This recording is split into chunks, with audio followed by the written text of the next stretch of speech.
रक्षाबंधनसाठी खास अशी स्पेशल आणि माझ्या आवडीची मिठाई म्हणजे मोहनथाल. अगदी घरी झटपट आणि एकदम टेस्टी अशी ही बनणारी रेसिपी आहे. एका कढईमध्ये 2 कप एवढं बेसन घ्यायचं, त्यामध्ये 2 टेबलस्पून एवढं तूप आणि दूध घालायचं आणि दोन्ही हातात बेसन घेऊन अगदी व्यवस्थित चोळून घ्यायचं आहे. आता हे चोळलेलं बेसन 10-15 मिनिटासाठी आपण साईडला ठेवायचं. आता 10-15 मिनिटांनंतर एका चाळणीवर सगळं बेसन जे आहे ते चाळून घ्यायचं, म्हणजे आपल्याला दाणेदार बेसन मिळतं. आता एका कढईमध्ये मी 3/4 कप एवढं तूप घातलेलं आहे. तूप सगळं सुरुवातीला नाही घालायचं. बॅचेसमध्ये तूप घालून बेसन अगदी पातळ आणि कलर बदलेपर्यंत आपल्याला भाजून घ्यायचं आहे. जसं आपण लाडवाला बेसन भाजतो त्याप्रमाणेच बेसन भाजायचं आहे.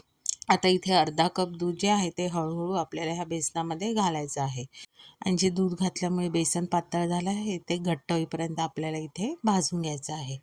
आता बेसनाचा असा कलर येईपर्यंत आपल्याला बेसन परतून घ्यायचं आहे. आता ह्या स्टेजला आपण कढई साईडला ठेवायची आणि पाक करायचा. पाकासाठी एका कढईमध्ये मी 1 कप साखर आणि अर्धा कप पाणी घातलेलं आहे.